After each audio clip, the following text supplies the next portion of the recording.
Hi, everybody. So this topic has been on me for weeks. Just keeps building and building. This idea of being generous. We all think we kind of know what that is, but really there's a science behind it. It really is something that works. It has a spiritual action attached to it. And that's what I want to talk to you about today. But before we do any of that, I have to do my academic stuff and talk about the origin of this word. The word generosity actually derives from the Latin word generosus. Generosus. I get it out. Generosus, which means, anybody know what it means? You'll be surprised. It means of noble birth. Huh, really? So that's kind of where it came from, but obviously it has evolved since then. It has evolved into something quite different, but there's information about this, so I want to share it with you. Generosity signifies a variety of traits, or it did in its early understanding, such as courage, strength, richness, gentleness, and fairness. So it was a noble virtue. And I'm sure that's how it's considered connected to a noble birth, because noble people obviously were the only ones back in those days that could be noble. Nowadays it's different, but it also had other meanings. It meant fertile land, the strength of animal breeds, abundant provisions of food, vibrancy of colors, the strength of liquor, and the potency of medicine.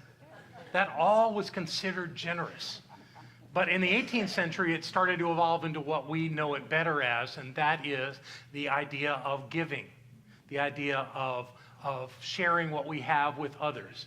But there's some elements to this that go back even to ancient times that I thought were worth looking at. First of all, there's a difference between generosity and altruism. Everybody know what altruism, the idea that you give expecting nothing in return? Frankly, I don't think there is such a thing.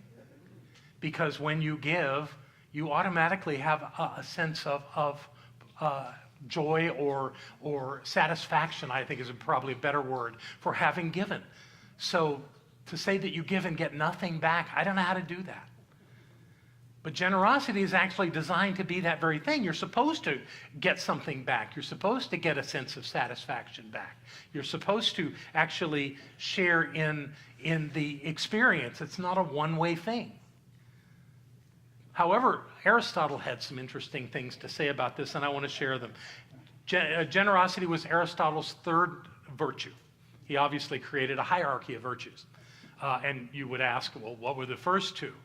I have them for you. They were courage and temperance, and then generosity.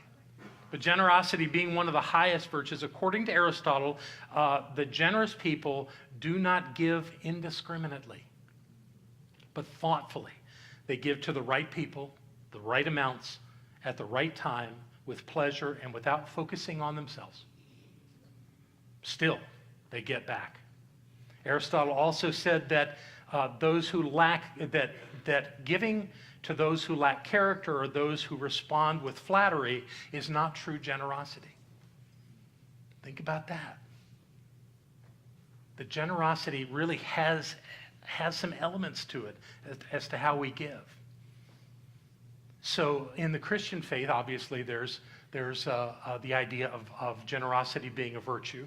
There are lots of Bible stories that do that. The prodigal son is a story of generosity. The Good Samaritan is the classic story of generosity. And the widow's mite. All of these are excellent examples of how one can express generosity. And an interesting thing about those stories is they were counterintuitive to the culture of the time. That's what made them meaningful. It wasn't like everybody did that. So when someone stepped out and was generous in those early days, it made a difference. In fact, I believe that the Christian church is based on generosity and joy. I think those are the elements that made it work, made it grow into a world religion of what it is today. It was not that people were caught up in the idea of a God who had a son who died. That wasn't the thing that turned people on about the Christian church. What turned them on is that they lived in times where survival was the thing they had to do. They had to do whatever it took to stay alive, to keep their families intact, and to get through life. Where Christians were learning how to be generous. They were learning how to share. They were learning how to support one another. They had different ideals that were coming forth, and they were happy. And people that saw that said, I want some of that. And so they became part of the Christian church. And that's what caused it to grow. Secondarily, they looked at the theology of it all. So this idea of being generous really is a powerful tool that we can use in our lives. And you really don't have to look beyond this community to find some extraordinary examples of generosity. So I sat and thought about that, and I made a list of some of the things that I think are amazing. One is this guy, Charlie Shepherd, who continues to find ways to serve the thousands of practitioners in our movement by right now being the chair of the Practitioner Council. The man works overtime, taking care of thousands of these people around the world, getting ready to go to Henderson, Nevada to meet with a couple hundred of them and have a great time out there. He doesn't, not only does he not get paid to do that, but he spends a lot of his own money doing that. That's a sign of generosity. Even closer to home. There's someone who comes here every Friday and Saturday. First of all, on Friday to work outside, to clean everything up. And he gets paid a small token amount for doing that. Comes back on Saturday, cleans the entire inside of this building. Cleans this room, the other rooms, the bathrooms, the kitchen floor. Does an amazing amount of work around here. And still had time yesterday, yes, he does many times, to bake us coffee cake for today. Where's Rick? That's generosity.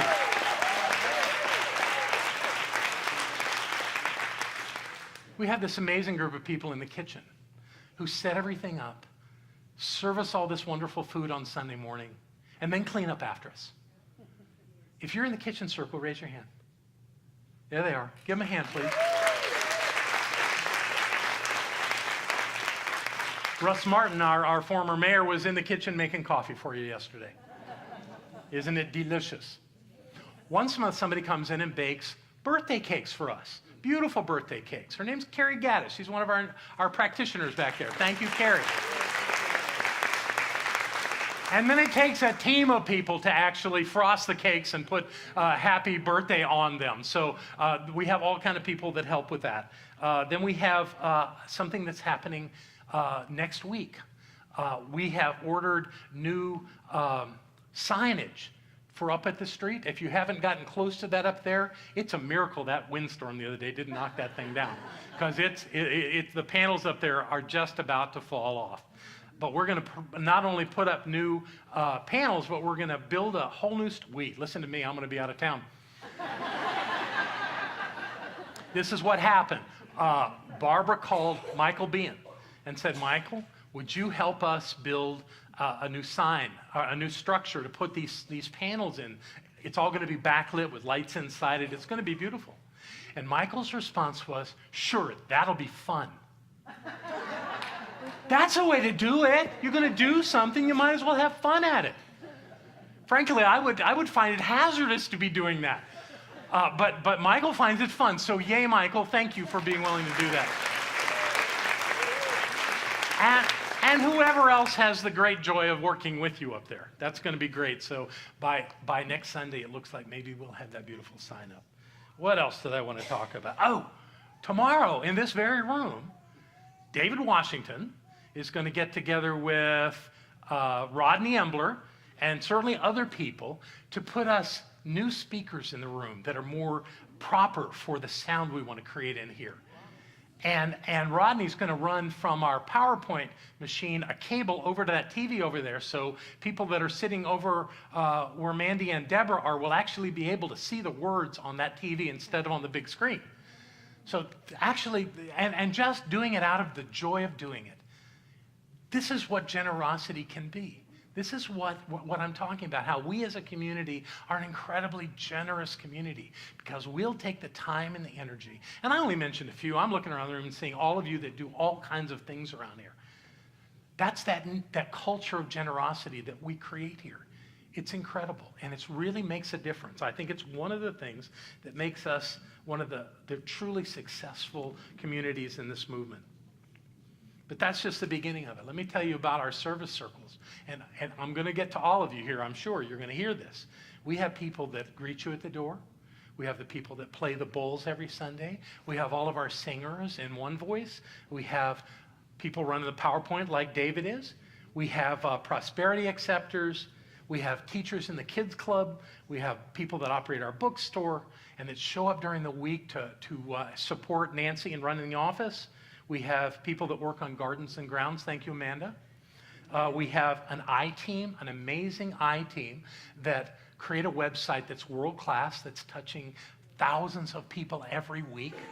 We have our Sunshine Circle that supports people who are in the hospital or who are at home and can't get out, and they do great things. We have our Photography Circle. Thank you, Judith and Thomas, for creating beautiful things. And if you haven't noticed, have you seen the picture board in there recently? It's gorgeous with current pictures of things happening at our center. Thank you, Breezy Brazil, for that beautiful work. Breezy called it a bulletin board. I said, if you ever hang a bulletin board on that, or a bulletin on that board, I will take it down. It's just much too pretty with pictures on it. And then we have our visioneers that actually vision about our center and bring that energy of visioning into what they do. It's just amazing. So many people giving so generously of their time and their energy and their talents. And I haven't even mentioned our practitioners and the amazing work that they do for us every single day, doing their treatment work and calling the very best into this community. And our board of trustees that are so generous with their time and support of who we are. We truly are. I mean, there are not many paid people around here. And the ones that are paid pretty much make stipends. We're a volunteer organization. David's not getting a dime for coming in and doing all that work tomorrow. Are you? No, I'm kidding. But all this that happens around here is out of the generosity of our community. It's amazing. And you'll notice in all that I said, I haven't once mentioned money. But I'm going to now. I'm a tither. I believe in this concept of tithing. 10% of the money that comes to me from anywhere at any time goes into this center. And you may say that's pretty myopic that I only tithe to the center, but I got to tell you, this center is what feeds me. Occasionally something else happens that dazzles me, and I will tithe extra beyond my 10%. But 10% of what comes into my life comes into this center. Same thing is true for Barbara. I can also say that this center tithes on the money that comes in here. And yes, we tithe to Centers for Spiritual Living, but we tithe to other places too. And every time we have a board meeting, we talk about where our tithe is going to go. So it's always relative. It's not just rote. It's not just, oh, write the check. We really think about it, where we're being spiritually fed. That works for me. But I also know that this idea of tithing does not resonate with everybody. And one reason I think that's so is that it comes from a very different place than we practice it. Tithing is an ancient practice. Oh, and by the way, tithing is not a spiritual principle. It's a spiritual practice. It's the law of circulation that is actually the principle. Oh, and I think I've got a slide on that, so why don't we see if that's there? Yeah, let's see if that's there. One more time. There we go. The law of circulation states that all things in the universe are always flowing in circulation, but at an ever-expanding rate.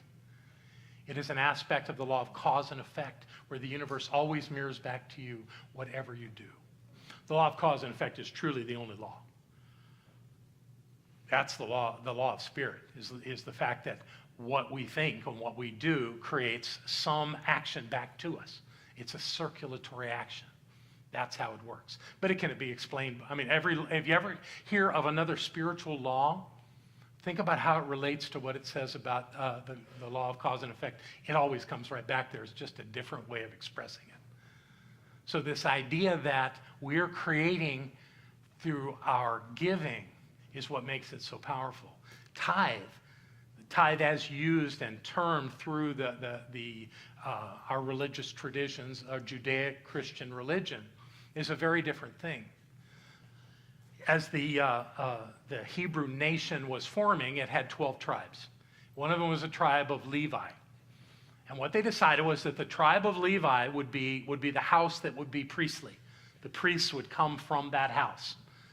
And because there was no way to farm or create income otherwise, they were simply there as priests, the other 11 tribes would support them with 10% of their crops and their livestock and whatever other wealth they created. So you got these 11 tribes supporting the one. Unfortunately, over the centuries, that sort of lost its elegance, and it became a tax. So it was mandated that everybody had to do it, and it wasn't that the tribes had to do it, it was the individuals had to do it. Everybody had to come to the temple and bring 10% of their stuff. And people didn't really care for that. Interestingly, recently, I've always held the Mormon church up as having a high ethic of tithing. And they do. They really do. In the Mormon church, I'm told that if you're a Mormon, you have to have a Mormon accountant that can confirm that you really gave 10%. That's pretty tight. That's starting to sound like a tax. And I was kind of boasting that to someone in our community recently, and they said, yeah, and the Mormon church has the highest level of suicide. Well, so much for that idea. And I see a couple of Mormons in there, former Mormons in there going, yep. So we never, ever want to mandate tithing. That didn't work. It's been tried. It doesn't work. But giving works. Jesus didn't like tithing. He spoke several times, and he wasn't so much critical of the tithe as he was of how the priests were using it, or abusing it, I guess you could say. That was his issue. He was with the people. It wasn't with the idea of giving. He liked the idea of giving. He actually had a wonderful quote that spoke to the idea of giving. Given it will be given unto you, a good measure, pressed down, shaken together, and running over, will be poured into your lap. For with the measure of use, it will be measured to you. He liked giving. He believed in this idea of the law of circulation. I'm sure he didn't call it that, but that's what it is. Because I believe that the portal through which we give in our lives is the portal through which we receive. So imagine a portal. If it's small, not much is going to get through there. That means you're not going to give much, but you're not going to get much. And you're going to think that the world's a hard place. And you're going to live according to the idea that there's not enough. Whereas if that portal is big and open and you're flowing out into the world, then you're available to receive amazing things in your life that you wouldn't have otherwise. So this idea of being generous pays off. It really works to have the prosperous life that we're all looking for. That's the thing that we're after. That's the thing that we want, is to live that generous, full, rich life. And when we do, amazing things happen. And I'll make sure that I got all this. So we're through Luke. We got Luke. We got this idea. Generosity, I don't know if it comes natural or not. Maybe it's something that we all have to develop. There's a natural inclination, I think, to hold on to what we've got. And when we do, we're focused on us, and we're playing with that idea that maybe there's not enough. And what happens is it really does become restrictive. But when we open up to the things that we can bring to life, because all of us have gifts, all of us have skills, all of us have resources. And when we share that with another, and it doesn't have to be just here, when you share those things with the world, you're setting yourself up to have more, to be more, to experience life more fully. My favorite story, God, you've heard this so many times, was when we were doing our luncheon a few years back. And it was one of those times where each month less and less food was on the table, to a point where there was more table than there was food. And being a psychologist, a trained psychologist that knew how to do a little research, I did a very simple research project. I had someone stand at the end of the table and hand out a survey to everybody and ask them to put it in a box at the end of their meal. So people got their food, and they got their plate in their hand, their fork and knife, and somebody wants to hand them paper, but they take it. And a lot of people responded. Quite a number of people filled out the survey. And when I got the surveys, I studied them, and I found they fell into very clear camps of answers. There were only two kinds of answers that came back. One was, there's never enough food. The kind of foods I can eat, there's not enough of them. I'm just not getting a lot out of doing this. Those kinds of answers. The other one was, it's wonderful. We love it. If you want us to bring more food, let us know. We love that we get to do this. It's always an enriching experience. Now, these two different groupings had a different answer to the final question. And the question was, did you bring food? The first group said no. And the second group said yes. So the ones that were bringing the food were going, this is great. We're having a great time. We love it. And the ones that weren't went, it's not enough for me. Now, those people were not bad. They were simply experiencing that idea of a luncheon here at the center as, what do I get? Well, the other group was saying, what can I give? And if your focus is on giving, you will get more. That is simply a microcosm of life. Now, not everybody likes to bring food, and that's perfectly okay. But if we do these kinds of things, we have to be mostly on the page that this serves us, or we'll do something else. But right now, I got to tell you, everything's working. We got 150 ministers coming from around the world in a couple of weeks, coming right here. And we're very excited. And I got to tell you, the kitchen folks are just bending over backward to help make this work. People have come in here and painted. Thank you, Kathy Milam, for leading that initiative and all the good work. The place looks great. I know that Amanda is grabbing. If you want to help Amanda next Saturday, right? The next two Saturdays, right? Okay. I'm going to be out here just trimming and making everything absolutely elegant up by the new sign and all around the building. Great way to participate in this, but we are in great shape to receive these people. And I'm so excited that they're coming and that they're going to see how we do this. I think we're as good as anybody in the world at offering spiritual community. And this is our chance to show how good we are. And the only way we do that is by being generous. So we're opening our doors. We're taking care of these people for a week. And that's what we're going to do. And that's really a demonstration to me, how all of this works. So I guess there's one more thought to have about this. The consciousness of giving is equal to the prosperity of receiving.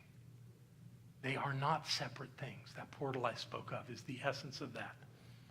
That means that generosity of giving time, talent, and treasure aligns with our ability to have the prosperity of health, wealth, and happiness.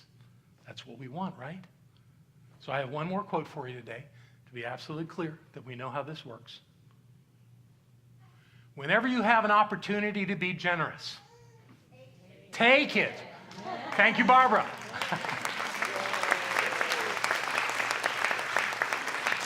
And so it is. There we go. Thank you very much.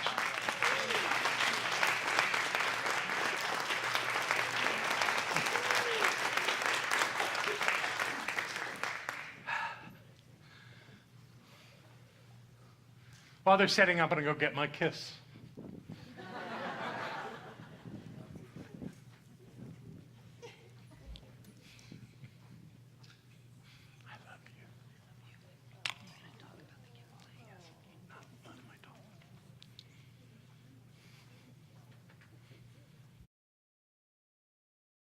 I'm happy you're here too, and you've got good company all around you there. You're in good shape. And we have a gift for you out at our Welcome Center afterwards, so fill that little thing out and we'll keep in touch. Thanks a lot. Here's the other thing that I want to tell you before we do our offering. As you know, along with fixing up the center for this, Barbara and I have been working over at our house, and we've painted and had our floors refinished, and we're very happy with our process. And we have decided that it's time to let go of some things that we've had for years. Some of them are very pretty things. Some are very useful things. It's just time for them to find a new home. So this afternoon, afterwards, we're going to do a giveaway. Now, those of you who are members of the Leadership Council that lead our service circles, we're gonna hold off on our meeting until 1:45. Normally we meet at 12:30. We're gonna meet at 1:45 so that you have an opportunity to come over to the house and see if there's something for you. The only thing I ask is that you either take one item or one set of items that go together. And these are our gifts to you. If you want to come do it, if that's of no interest to you, we have coffee cake. Ooh. And a lot of other lovely food for us today. So I just wanted all of you to know that. Let's have our prosperity acceptors come forward. Please take out what you're going to give. Let me grab all these wonderful checks that have shown up, including Barbara's and mine. Hold them close to your heart, whatever it is you're giving today. And know with me that that presence and power of the one is everywhere in all ways, even in the giving we give, in these gifts of money that come into our center, all the good that comes with it, all the love that comes with it, all the generosity that is experienced and expressed this way. I am so grateful, and I know that by blessing this center, each one of us is blessed. And we continue that lovely exchange on, and life keeps getting better and better. And we know this is so, and we say these words together aloud. There it is. I freely and joyously give from the abundance and fullness of my overflowing wealth, knowing my gift goes with love as it touches and blesses the world. And so it is.